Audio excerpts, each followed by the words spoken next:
So welcome to Jumbo IS and welcome to our lecture series called Daily MCQ Practice. In this lecture series, we cover a particular day's current affairs through a set of 4 to 5 MCQs. The idea behind this lecture series is very simple. You must be studying current affairs for your UPSC examination or any other civil services examination. But the thing is that if you're really serious about prelims examination, which is stage 1, you need to practice current affairs MCQs. You need to practice MCQs from these current affairs. Otherwise, you won't feel confident while appearing for your prelims examination. Therefore, this lecture series would help you to practice 4 to 5 MCQs from a particular day's current affairs.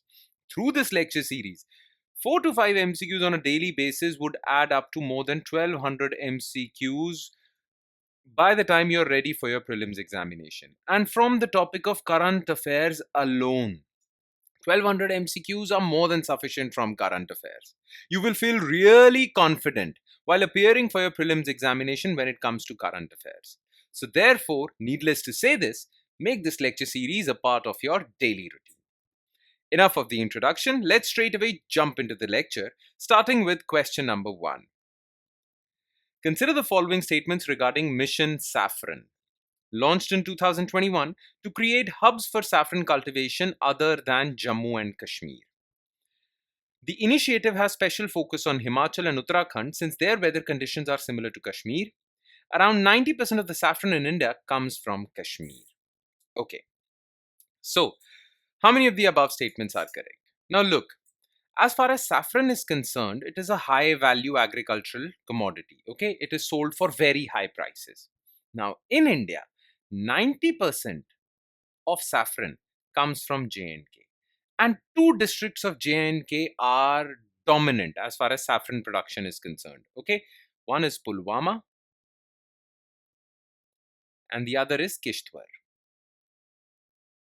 Okay, these 2 districts are significant when it comes to saffron production, and 90% of the saffron production comes from J&K. Though some saffron is grown in Srinagar as well, but these 2 are important districts. Okay, now government doesn't want to depend solely on Jammu and Kashmir when it comes to saffron. Government wants that Indian farmers, apart from Jammu and Kashmir farmers, they should also avail the benefit of selling saffron, because saffron is sold for very high prices.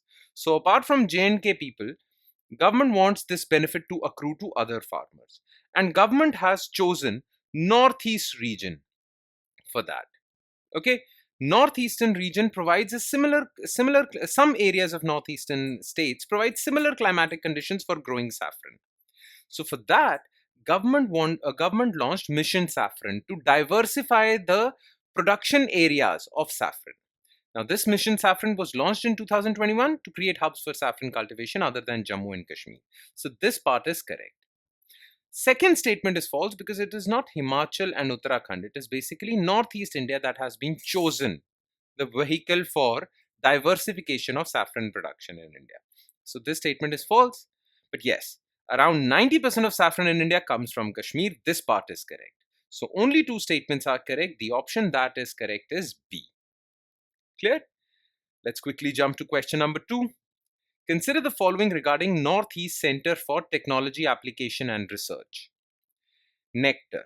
It is an autonomous body under Department for Development of Northeastern Region. It was established in 2014 with its headquarters in Silchar, Assam. It is one of the implementing agency for Mission Saffron. Now, as the name suggests, NECTOR is an organization that wants to leverage technological applications for development of Northeast region. So technological applications from the labs would be applied on the ground so that Northeastern region develops as a whole. Okay. Now these technological applications can be for the field of agriculture, infrastructure, connectivity, and others. Okay. Now NECTOR is an autonomous body. Okay. And it was established in 2014. But the part where these 2 statements are incorrect is that it is an autonomous body, but it functions under Department of Science and Technology, under Ministry of Science and Technology, not DONOR, Department for Development of Northeastern Region. Okay, so it is because of this part, first statement is false. Now the headquarters of NECTOR Yes, NECTOR was established in 2014, but its headquarters are not in Silchar, Assam. It is Shillong, Meghalaya.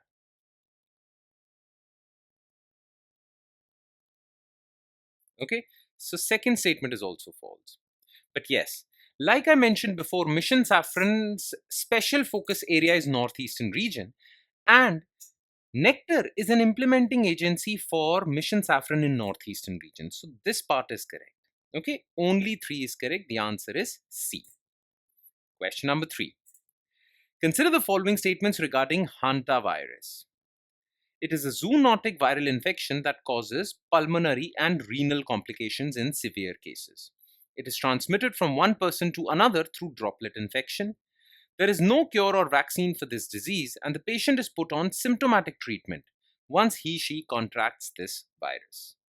Okay, so basically, hantavirus is a virus that you contract from rodents. Okay, rats and mice.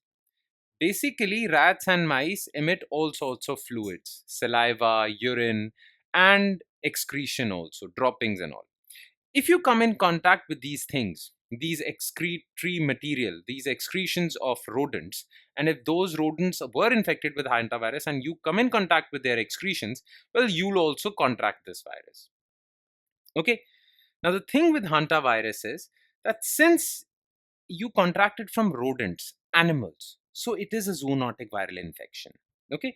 Zoonotic diseases are those diseases which you get from animals. So in that regard, hantavirus is a zoonotic viral infection.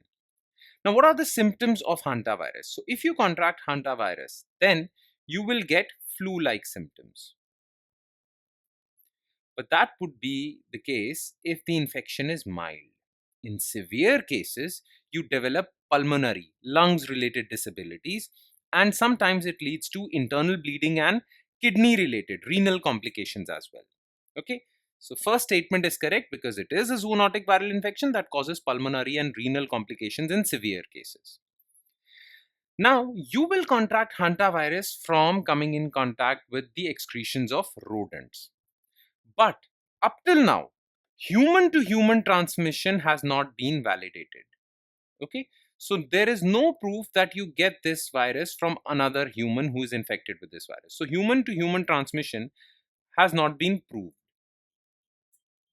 Okay, so second statement is false, transmitted from one person to another through droplet infection. Okay, now the thing is, if you contract hantavirus, then there is no cure.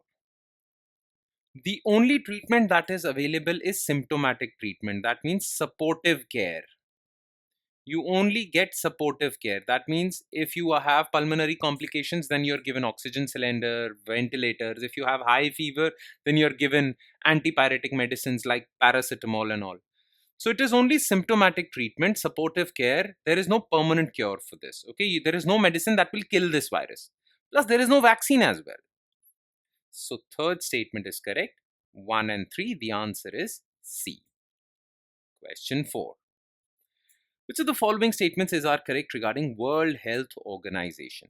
It has 6 regional offices, each in Africa, Americas, Eastern Mediterranean, Europe, Southeast Asia, and Western Pacific. The headquarters for Southeast Asia regional office is in New Delhi. WHO Southeast Asia region has 11 member countries. Okay. So World Health Organization has its headquarters, but it also has 6 regional offices, one for each of these regions. So first statement is correct, absolutely correct. Now it has one regional office for Southeast Asian region. Southeast Asian region has 11 member countries, which includes India, Bangladesh, Nepal, okay, many other countries. So third statement is also correct. Now, the head office or headquarters for Southeast Asian regional office of WHO is in New Delhi. This part is absolutely correct. Okay, so it is in New Delhi. Remember this. So, for second statement is also correct. All statements are correct. The answer is D. And last, but definitely not the least, question number 5. Consider the following statements regarding accredited social health activists, ASHA workers. These are ground workers that act as a bridge between grassroots and public health system. ASHA was established in 2005 under National Rural Health Mission. ASHA workers are entitled to fixed minimum wages along with few social security benefits. Okay. Now look, the thing is that government has a lot of health related initiatives. But these health related initiatives do not reach the grassroots level, especially in rural areas. Okay, there are many vaccination programs, medicine programs, sanitation, waterborne diseases related programs, many programs that do not reach the remotest corners of our country, especially in rural areas. So, government created this department called Accredited Social Health Activists. These ASHA workers are the ground workers that basically help in last mile connectivity of these health initiatives. So they act as a bridge between public health system and the remote corners of India grassroots. So first statement is correct. Now this was established in 2005 under National Rural Health Mission. This is also correct. By the way, National Rural Health Mission and National Urban Health Mission,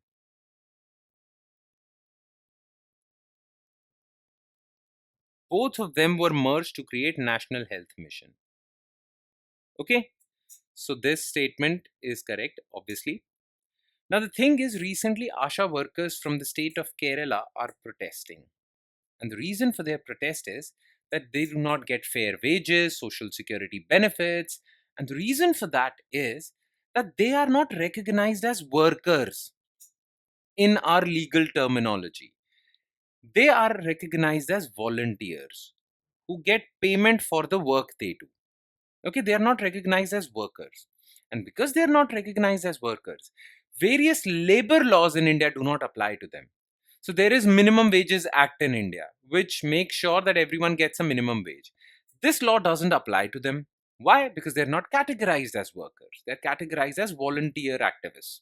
Okay. Similarly, there are so many social security benefits, health insurance, accidental insurance, provident fund benefits, pension benefits.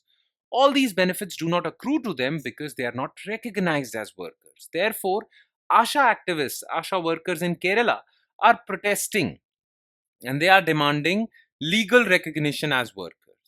Okay, so they are entitled to fixed minimum wages? Absolutely not. And no social security benefits are given to them. Okay, but they should be given those social security benefits, right? So 1 and 2 only. Answer is A. And that would be all. With that, we conclude today's session. Thank you so much for watching, everyone, and I'm sure it has added value to your preparation. But it would add more value if you revise this lecture as well. And by revision, I mean spending another 5 to 10 minutes taking a look at written detailed solutions to each and every MCQ discussed above. Now, these solutions are available in our notes, and these notes are available on our Telegram platform.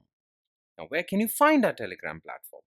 Just below this video in the comment section, you'll find a link. Just click on that link. It will take you to our Telegram channel, and from there you can download the notes for this lecture and do the necessary revision. With that, I'll be signing off. Thank you so much, everyone.